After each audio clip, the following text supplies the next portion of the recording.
हमारे साथ मंच पर जनवादी पार्टी सोशलिस्ट के राष्ट्रीय अध्यक्ष डॉक्टर संजय सिंह चौहान जी, समाजवादी पार्टी के प्रदेश के अध्यक्ष नरेश उत्तम जी, मंच पर उपस्थित जनवादी पार्टी सोशलिस्ट के बड़ी संख्या में पदाधिकारी, महंत बालक दास जी, राजेश चौहान जी, मन्नी सिंह राठौर जी, एडी ओमकार चौहान जी, श्रीमती सरिता रानी बिन जी, डॉक्टर संजय सिंह चौहान, डॉक्टर रामनाथ चौहान जी, राम सुरेश चौहान जी प्रदेश अध्यक्ष, श्री हसीब खां साहब प्रदेश उपाध्यक्ष, बीरबल चौहान जी उपाध्यक्ष, महेश निषाद वरिष्ठ प्रदेश उपाध्यक्ष, सत्य कुमार चौहान जी, रामचंद्र चौहान जी और समाजवादी पार्टी के महेंद्र चौहान और दूसरे हमारे बड़ी संख्या में नेता जो मंच पर हैं। मैं देख रहा हूं बड़ी संख्या में हमें सभी पदाधिकारी नेता दिखाई दे रहे हैं।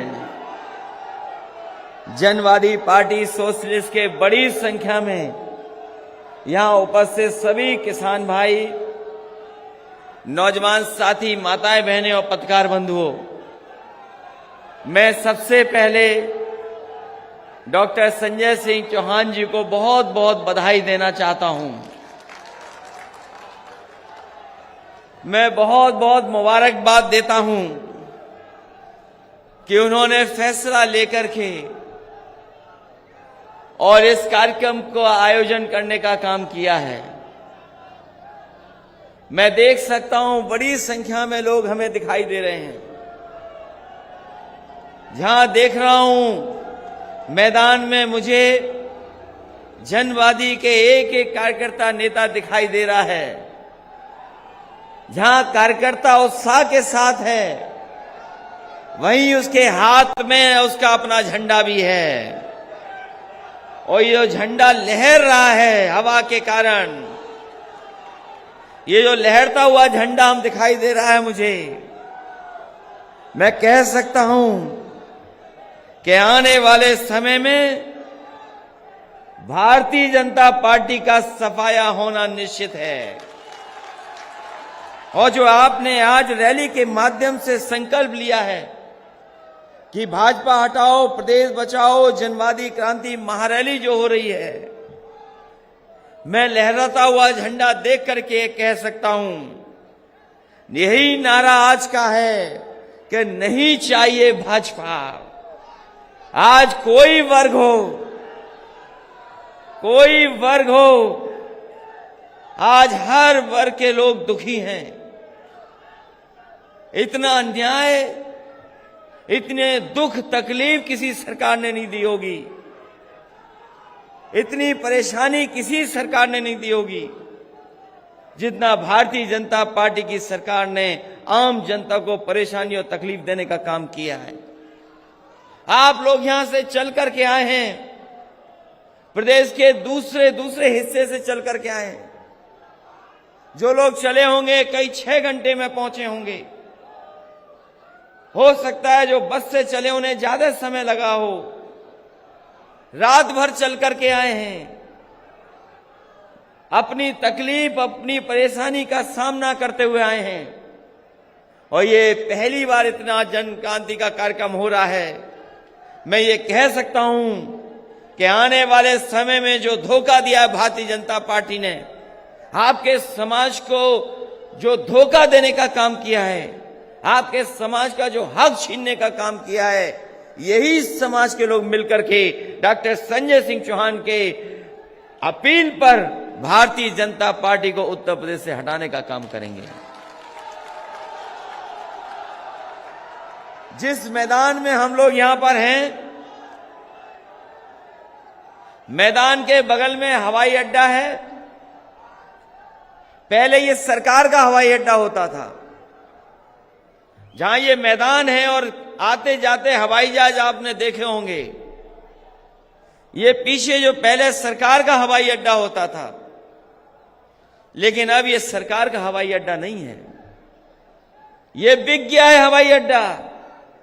जब हम और आप लोग बैठ करके यहां फैसला ले रहे हैं कि भारतीय जनता पार्टी का सफाया करेंगे, वहीं दिल्ली के किनारे भारतीय जनता पार्टी के लोग भी बैठे हैं।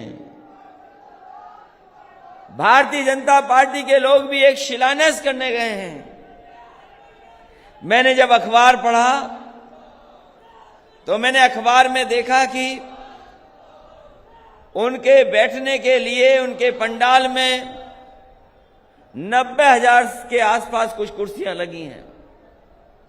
जो देश के प्रधानमंत्री जहां आ रहे हैं, जहां प्रदेश के मुख्यमंत्री पहुंच रहे हैं, तमाम मंत्री, तमाम लोग पहुंच रहे, पूरी सरकार पहुंच रही, जहां पर पूरा पुलिस का प्रबंधन है वो लोग पहुंच रहे हैं। हो सकता है फौज के लोग भी बुला लिए हों। उनके लिए 90,000 से ज्यादा कुर्सी लगी हैं। मुझे खुशी इस बात की कि डॉक्टर संजय सिंह चौहान के कार्यक्रम में आए लोग पूरी कुर्सी भरी दिखाई दे रही हैं। हम पूरी कुर्सियां भरी हैं। वो 90,000 से ज्यादा कुर्सी भर सकते हैं। हमारे डॉक्टर संजय सिंह चौहान और हमारी जनवादी पार्टी के लोग तो सरकार में नहीं हैं, कहीं इनका मंत्री नहीं है, कोई कुछ नहीं है, तब भी सब कुर्सियां भर दी। ये भरोसा दिला रहा है कि जिस समय वोट डाला जाएगा तो एक वोट तो ये डालेंगे अपने अपमान का जो धोखा दिया है, और दूसरा वोट साइकिल की रफ्तार बढ़ाने के लिए वोट डालेंगे। ये कैसे भारतीय जनता पार्टी के लोग हैं? एक तरफ तो हवाई अड्डा बेच रहे हैं, दूसरी तरफ हवाई अड्डा बना रहे हैं। बताओ आप इनकी बातों पे भरोसा करोगे कि नहीं करोगे? कौन भरोसा करेगा इन पर? ये सरकार का हवाई अड्डा बिक गया। सरकार एक हवाई अड्डा बना रही है, और ये हवाई अड्डा किस लिए बन रहा उसका गणित मुझे समझ में नहीं आता। जब मैंने जानकारी हासिल करने की कोशिश की, मुझे वो समय याद आया जब भारतीय जनता पार्टी के लोगों ने कहा था कि ये गरीब हवाई चप्पल पे चलने वाला हवाई जहाज पे चलेगा। बताओ हमारे गरीब भाइयों, कितने लोग हैं जो हवाई जहाज पे चल लिए हैं? यही बीजेपी का नारा था कि हवाई चप्पल पहनने वाला हवाई जहाज पर बैठेगा। हवाई जहाज भी बेच दिए, हवाई जहाज जहां खड़े होते हैं वो एयरपोर्ट भी बेच दिया। और जो हवाई जहाज के गणित समझेगा वो सोचेगा क्या गणित है हवाई जहाज का। जितने भी एयरपोर्ट बने हैं सब घाटे में हैं। दिल्ली का एयरपोर्ट कई हजार करोड़ में घाटे में है। जो हमारी सरकारी हवाई जहाज यात्रा करने वाली एयरलाइंस वो घाटे में, 60,000 करोड़ के घाटे में। हम लोग यहां से गिनते चले जाएं, आप बलिया और गाजीपुर पहुंच जाओगे, रुपया नहीं गिन पाओगे कितने घाटे में एयर इंडिया का हवाई जहाज है। जो प्राइवेट चल रही है वो भी घाटे में हैं, जो एयरलाइंस चल रही सब घाटे में हैं। तो सोचो, एयरपोर्ट घाटे में, हवाई जहाज चल रहा है वो घाटे में, तो ये भारतीय जनता पार्टी का गणित क्या है जो मुनाफा लोग कमा रहे हैं? क्या मुनाफा का गणित है? कोई समझ में आए तो समझाए हमें कि आखिरकार क्या गणित है इसमें। एयरपोर्ट घाटे में, हवाई जहाज घाटे में, सरकार एयरपोर्ट बना रही है, गरीब चल नहीं सकता। ये एयरपोर्ट इसलिए बन रहे हैं कि जिस समय एयरपोर्ट बन करके तैयार हो जाएगा भारतीय जनता पार्टी इसको भी बेच देगी। ये शिलान्यास हो रहा है इसलिए कल ये एयरपोर्ट इनको बेचना है। जिस देश में चीजें बिकने लगे, सरकारी संस्थाएं बिकने लगे, तो बताओ हमारे गरीब चौहान समाज के लोगों, जो बाबा साहब भीमराव अम्बेडकर जी ने हमें अधिकार और सम्मान के लिए जो संविधान दिया था, अगर सरकारी चीजें बिक जाएंगी तो बताओ आने वाली पीढ़ी के भविष्य के बारे में क्या होगा? उनको नौकरी कौन देगा? उन्हें रोजगार कौन देगा? अगर सरकारी संस्थाएं बिक जाएंगी तो कौन देगा आरक्षण? कहां मिलेगी नौकरी? कहां मिलेगा रोजगार? बड़े बड़े विज्ञापन अखबारों में छपते हैं कि ये दमदार सरकार है, दमदार सरकार है। बताइए दमदार सरकार हमारे किसानों के लिए क्या कर रही है? बताओ हमारे किसान भाइयों, यहां आए हो आप लोग, अपने संसाधन से आए, किसानों को कौन सी मदद सरकार कर रही है? यही भारतीय जनता पार्टी के लोगों ने कहा था कि किसानों की आय दोगुनी कर देंगे। आप तो गांव के रहने वाले हो, खेत में मेहनत करते हो, पसीना बहा करके फसल तैयार की। बताओ धान की किसी को कीमत मिली है कि नहीं मिली? बताइए। धान खड़ा खड़ा ऐसे ही बर्बाद हो गया। किसान भाइयों बताओ कहां धान की कीमत मिल रही?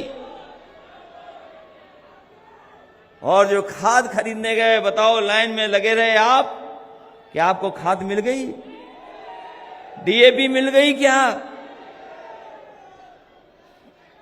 जब बीज महंगा हो गया, डीजल पेट्रोल महंगा हो गया, खाद महंगी, कीटनाशक दवाइयां महंगी, बाजार में कोई पूछ नहीं रहा आपकी फसल को, तो किसान हमारा कहां से खुशहाल होगा? कोई रास्ता हो तो बताओ कैसे खुशहाल होगा? और जो डीजल पेट्रोल महंगा हो गया, आपको कीमत पता होगी क्या? 100 के पार हो गया पेट्रोल के? नहीं हो गया सबको? और जिस समय महंगाई डीजल पेट्रोल की बढ़ती है, हर चीज महंगी हो जाती है, आप महंगाई को रोक नहीं सकते। कोई महंगाई रोक सकता है? ये भारतीय जनता पार्टी के लोग जो बड़े बड़े उद्योगपतियों की मदद करना चाहते हैं, वो कभी भी महंगाई नहीं रोक सकते। और आज जो बेरोजगारी है, महंगाई है, उसका कारण भारतीय जनता पार्टी की गलत नीतियां हैं। हमारे गरीब को पीछे कर दिया, नौजवान का भविष्य कुछ नहीं। बताओ नौजवानों, कहां नौकरी है आपके लिए? अगर नौकरी हो तो बताओ। और इधर पढ़ाई पूरी चौपट हो गई, बच्चों की भी पढ़ाई बर्बाद हो गई। इतनी पढ़ाई लिखाई कभी बर्बाद नहीं हुई होगी जितनी भारतीय जनता पार्टी की सरकार में पढ़ाई लिखाई बर्बाद हो गई। कोई नहीं पढ़ पा रहा है, ना अच्छी शिक्षा दे पा रहे। और अगर शिक्षित भी हो जाए नौजवान तो ना उसके लिए नौकरी, ना रोजगार का इंतजाम है। कहने को तो दावा कर सकते हैं कि देश की सबसे ज्यादा नई आबादी यहां है, लेकिन इस आबादी को नौकरी कहां मिल रही है? हमारा किसान देख रहा है कि कैसे खुशहाली तरक्की आएगी। गन्ने के किसानों का बकाया है अभी तक, गन्ने का किसान का बकाया अभी तक सरकार नहीं दे पा रही है। डीजल पेट्रोल तो महंगा ही है, लेकिन जब बिजली का बिल आता होगा तो बताओ बिल से आपको करंट लग रहा कि नहीं लग रहा? कौन कम करेगा? अगर कोई कम कर सकता है तो वो समाजवादी लोग हैं। हम आपको भरोसा दिलाते हैं, उम्मीद से ज्यादा राहत देने का काम समाजवादी लोग करेंगे।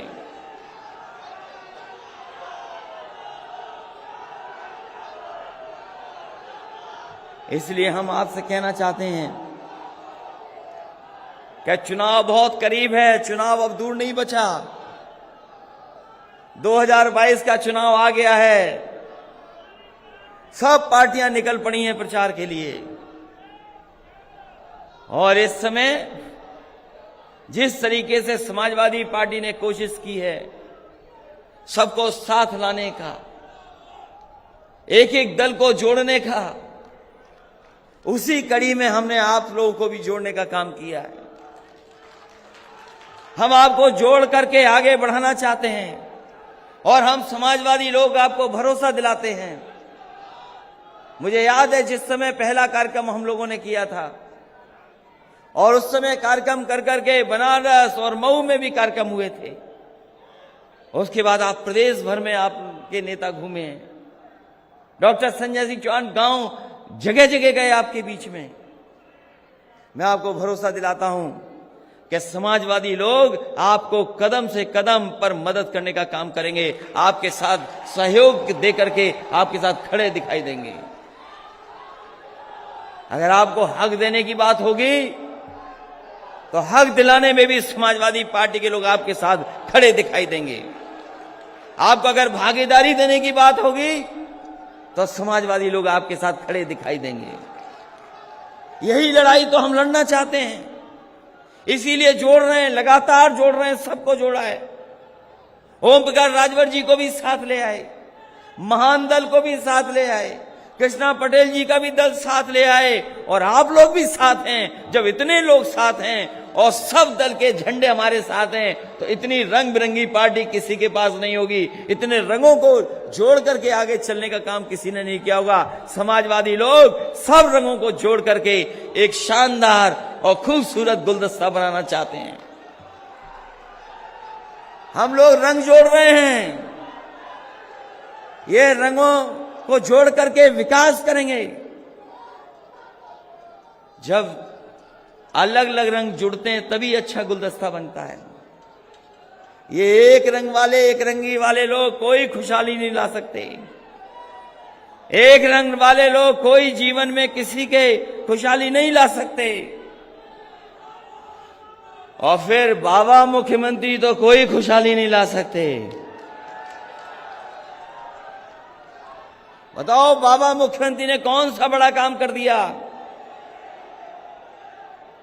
अभी भी अपने शिलान्यास किए हुए काम का उद्घाटन नहीं कर पाए। अपना किया हुए काम का भी उद्घाटन नहीं कर पाए। कोई बड़े काम का उद्घाटन किया हो तो बताओ हमें। जब से बाबा मुख्यमंत्री जी आए उत्तर प्रदेश को बर्बाद कर दिया है, उत्तर प्रदेश पीछे कर दिया। और ये हारने वाले लोग ही दूसरों का नाम लेते हैं। ये तो हम लोग सब जानते हैं, हारने वाले ही लोग दूसरों का नाम लेते हैं। ये हारने जा रहे लोग हैं और इन्होंने जो जो वादा किया अभी भी पूरा नहीं कर पाए हैं। कोई वादा बड़ा पूरा किया हो तो बता दो। आपके यहां कोई बड़ा काम कर दिया हो तो बता दो। इस सरकार का केवल एक ही काम है, नाम बदल देना, रंग बदल देना। और अभी भी नाम बदल रहे हैं। जब सरकार जाने वाली है तब भी नाम बदल रहे हैं। और इस बार जनता ने ठान लिया है कि इस नाम बदलने वालों को बदल देंगे। जिन्होंने नाम बदले वही बदलने जा रहे हैं। और जब नया मुख्यमंत्री बनेगा तो उसका भी नया नाम होगा, पुराना नाम नहीं होगा। हालांकि आप लोग में से बहुत सारे लोग पूर्वांचल एक्सप्रेसवे से चल करके आए होंगे। बलिया और गाजीपुर, सुल्तानपुर, आजमगढ़, मऊ वाले लोग एक्सप्रेसवे से चल करके आए होंगे। ये एक्सप्रेसवे आपके लिए बना है। इसके किनारे मंडियां बननी थी, ये मंडी नहीं बनाए हैं अभी। और मंडियां इसलिए बनाना चाहती थी समाजवादी सरकार कि आपके खेत में जो पैदा होगा उसकी कीमत कहां मिलेगी? उसकी कीमत मंडी में मिलेगी। हम आपको भरोसा दिला के देना चाहते हैं कि जब समाजवादी सरकार बनेगी मंडियों को बेहतर करेंगे और कोई न कोई ऐसा ठोस कदम लेंगे कि किसान की लूट नहीं हो, जो पैदावार हो उसकी सही कीमत मिल जाए। अभी तो 3 कानून वापस लिए इन्होंने। 3 कानून इसलिए वापस लिए हैं क्योंकि कि इस बार किसान उन्हें गांव में घुसने नहीं देंगे। किसान उनका जवाब दे देंगे वोट से। इसीलिए तीनों कानून वापस हो गए हैं। अभी 3 ही कानून बाबूस हुए हैं, अभी कोई ऐसा फैसला नहीं हुआ है जिससे हमारे किसानों को उनकी एमएसपी मिल जाए। और जब तक एमएसपी नहीं मिलेगी, हम समाजवादी लोग लगातार संघर्ष करते रहेंगे गरीबों किसानों के लिए और उन किसानों के आंदोलन का समर्थन करते रहेंगे। इसलिए जब लखनऊ चल करके आए हो, चुनाव से पहले आप लोग चल करके आए हो, तो ये फैसला लेकर के जाना कि लखनऊ में आपकी सरकार हो। बताओ, साइकिल वालों की सरकार बनवाओगे कि नहीं बनवाओगे? और हम भी भरोसा दिलाते हैं आपको कि जहां जाति जनगणना की बात है, कम से कम हम लोग जाने तो सही कि हम आबादी में क्या हैं, हमारी आबादी में गिनती क्या है। ये जितनी भी सरकारें हैं, कोई जाति जनगणना नहीं कराना चाहती। उत्तर प्रदेश को खुशहाली पे ले जाने के लिए हम आपसे सहयोग चाहते हैं। उत्तर प्रदेश को आगे बढ़ाने के लिए आपका साथ चाहते हैं। इसलिए 22 के चुनाव में ये ऐतिहासिक चुनाव होने जा रहा है और आप लोग मन बना लोगे अगर, तो भारतीय जनता पार्टी की ऐतिहासिक हार होगी। इतनी बड़ी हार भारतीय जनता पार्टी ने कभी देखी नहीं होगी। जितनी चौहान समाज के लोग अगर आगे आ जाएंगे तो उन्हें ऐतिहासिक हार दिलाने का काम करेंगे। इसलिए बहुत और भी सवाल हैं, बहुत बड़े बड़े सवाल हैं, जिसमें समाज को, देश को भारतीय जनता पार्टी ने उलझा दिया है। इनके पास नफरत के अलावा कोई और चीज नहीं है, नफरत के अलावा कोई राजनीति नहीं करते ये। इसलिए आज जब आप लोग यहां पर आए हैं लखनऊ में, ये देश की राजधानी है, यहां की तहजीब गंगा जमुनी रही है, यहां भाईचारा रहा है, यहां सब मिलकर के रहे हैं, यही हमारी संस्कृति रही है। इस संस्कृति को कोई खत्म करना चाहता है तो वो भारतीय जनता पार्टी के लोग हैं। इसलिए इस चुनाव में आप सबसे मैं कहना चाहता हूं कि आप सब लोग एक होकर के और सभी वर्गों को जोड़ करके आप समाजवादी पार्टी की तो मदद करना ही करना, वहीं सभी लोग जो संविधान बचाना चाहते हैं उन लोगों को भी जोड़ लीजिए। क्योंकि जो अधिकार बाबा साहब ने दिए, जो सपना बाबा साहब ने देखा था, वो अभी पूरा नहीं हुआ है। जो सपना डॉक्टर राममनोहर लोहिया ने देखा था, वो सपना भी पूरा नहीं हुआ है। हम आजादी तो मिल गई, आजाद तो सब हो गए हम सब लोग, लेकिन जो सपना देखा था खुशहाली का, जो सपना देखा था एकता का, वो अभी सपना अधूरा है। इसलिए इस रैली के माध्यम से आप जहां संदेश दे रहे हैं, वहीं संकल्प लेकर के भी जाइए कि चुनाव में इन भारतीय जनता पार्टी को हटा करके एक नई सरकार बनाने का काम करेंगे। इन्हीं शब्दों के साथ हम डॉक्टर संजय सिंह चौहान जी को बहुत बधाई देते हैं। उनके साथी जो आए हैं दूर दूर हमें दिखाई दे रहे हैं, मैं इन सबको बधाई देता हूं। मंच पे बैठे हुए जितने नेता कार्यकर्ता जिन्होंने सहयोग करके, मेहनत करके इस कार्यक्रम को सफल बनाने का काम किया है, मैं उनका भी धन्यवाद देता हूं। बहुत सारे ऐसे साथी हैं जो जनता के बीच में ही हैं, जिन्होंने बड़े संख्या में समर्थन और सहयोग किया है।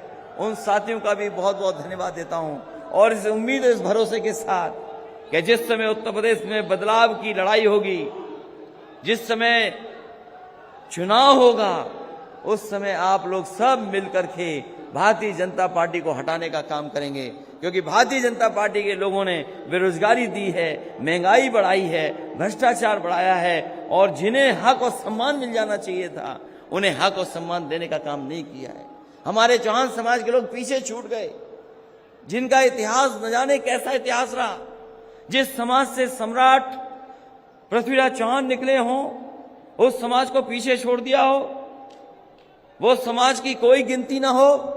इसलिए जहां आपका खोया हुआ सम्मान है, जो खोया हुआ गौरव है, उसको दिलाने का काम हम समाजवादी लोग आपके साथ खड़े होकर के आपका हक, भागीदारी और सम्मान दिलाने का काम करेंगे। इन्हीं शब्दों के साथ एक बार फिर जनवादी पार्टी को बहुत बहुत बधाई देता हूं। लखनऊ में पहला कार्यक्रम किया है, ये ऐतिहासिक कार्यक्रम है, ये यादगार कार्यक्रम साबित होगा। और यादगार कार्यक्रम इसलिए साबित होगा क्योंकि आने वाले समय में सरकार का बदलाव होगा और नई सरकार बनेगी जो आपको सम्मान देने का काम करेगी। बहुत बहुत बधाई, बहुत बहुत धन्यवाद आप सबका।